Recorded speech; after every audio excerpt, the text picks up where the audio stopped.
Di tengah pekatnya malam dan derasnya hujan di hutan Kapuas Hulu, Halimah memulai perjalanan nekatnya.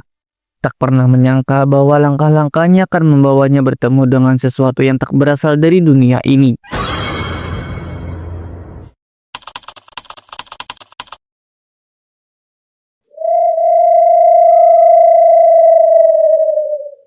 Pada tahun 1993, pembangunan jalan di Kapuas Hulu, Kalimantan Barat sedang gencar dilakukan. Jalan darat yang baru dirintis sebagian besar masih berupa tanah merah yang ketika hujan menjadi lautan lumpur. Namun, hal ini tidak menghentikan penduduk dari mulai beralih ke transportasi darat. Motor trail menjadi kendaraan pilihan bagi mereka yang mampu memilikinya. Banyak dari pemilik motor ini menjadi ojek dadakan, mengangkut barang dan orang dari desa ke kecamatan atau sebaliknya. Halimah adalah seorang perempuan muda yang baru menikah dengan Imron, seorang pekerja di perusahaan kayu.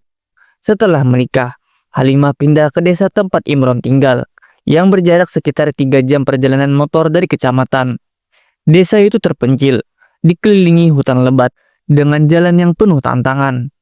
Imron adalah pria keras kepala, seorang perantau dari ibu kota kabupaten. Sehari-hari, ia bekerja memotong kayu untuk dikirim ke Pontianak. Hubungan Imron dengan keluarga Halimah tak pernah akur. Ketika masih tinggal di rumah orang tua Halimah, ia sering merasa direndahkan, dianggap malas dan tidak taat agama. Hal ini membuatnya menaruh dendam kepada keluarga istrinya. Malam itu, bulan Desember membawa hujan tiada henti. Pak Komar, seorang guru sekaligus tukang ojek, datang ke rumah Halimah dengan kabar buruk. Ibu Halimah sedang sakit keras dan kritis. Keluarga besar Halimah sudah berkumpul di rumah. Mendengar kabar itu, hati Halimah hancur. Ketika Imron pulang, ia langsung menyampaikan keinginannya untuk menjenguk ibunya. Namun, respon Imron dingin dan penuh penolakan. "Bang, ibu sakit. Halimah mau menjenguk," pinta Halimah dengan suara gemetar.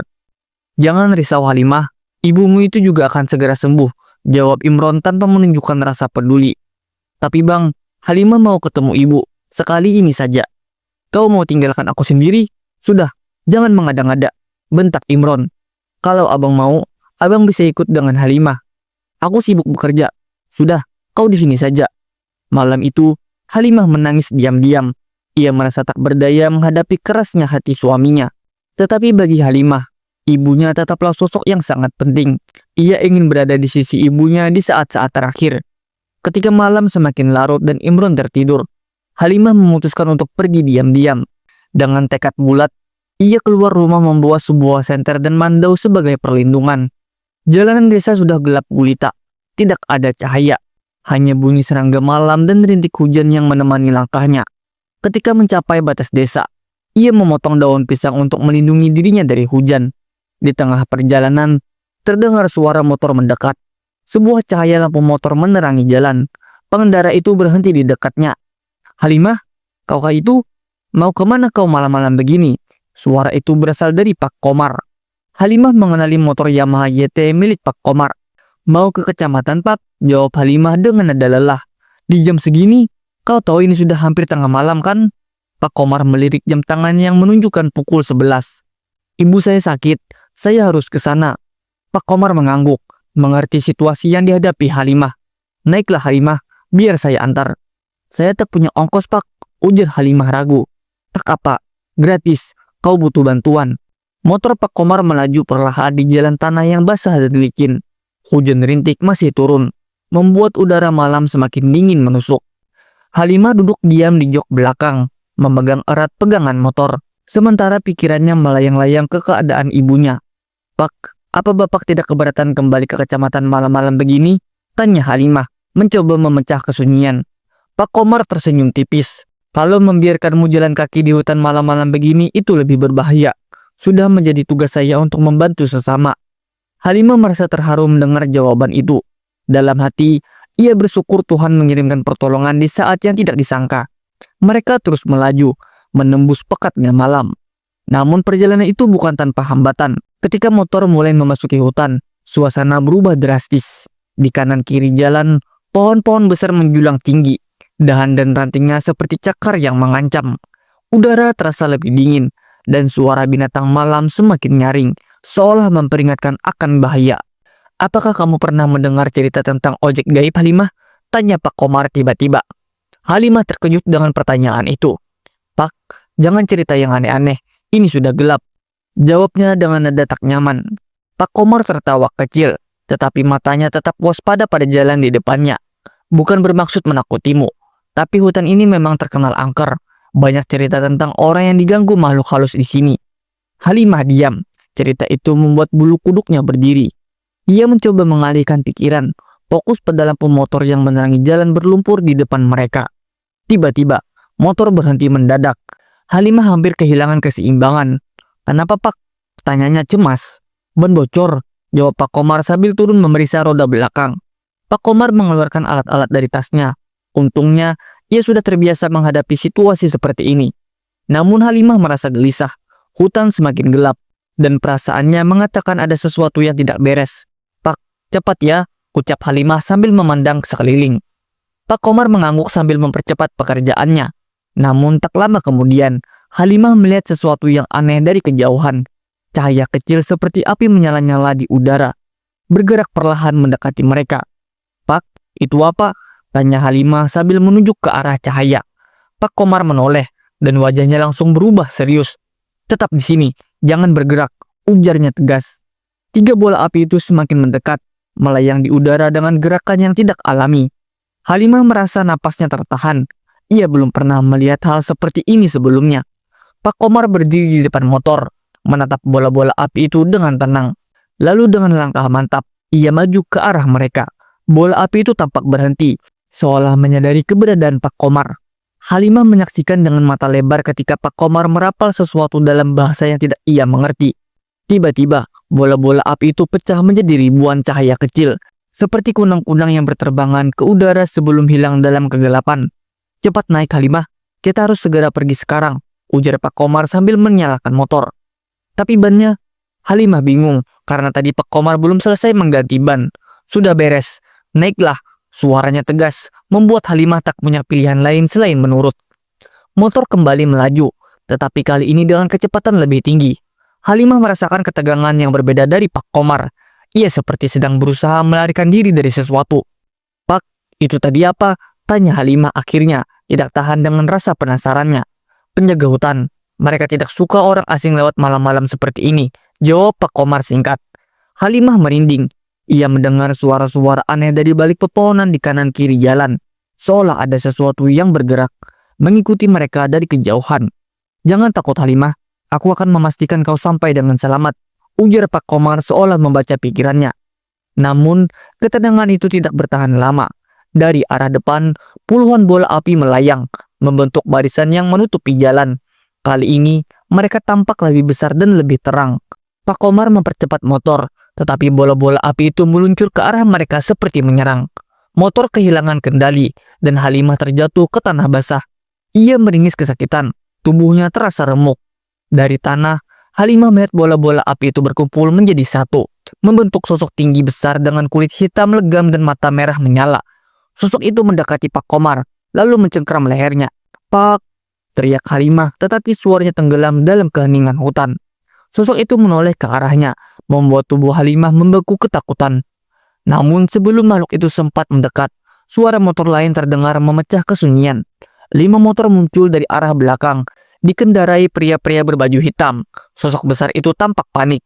Ia melempar tubuh Pak Komar ke tanah, lalu melompat ke arah Halimah dengan kecepatan yang tak terduga.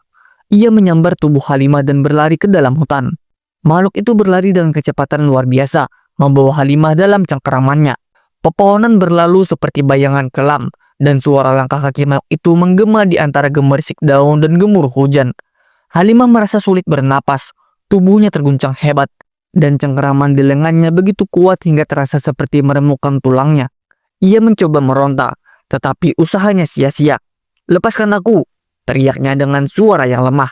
Namun makhluk itu tidak mengindahkan. Tiba-tiba, makhluk itu berhenti di tengah sebuah lapangan kecil yang dikelilingi pohon-pohon besar. Udara di sana lebih dingin, dan suasananya begitu sunyi hingga terdengar suara napas Halimah sendiri. Makhluk itu berdiri tegak, memandangi Halimah dengan mata merah menyala. Apa yang kau mau dariku? Halimah memberanikan diri bertanya, meski tubuhnya gemetar ketakutan. Makhluk itu tidak menjawab, tetapi terdengar suara berat seperti gumaman yang tidak bisa dimengerti.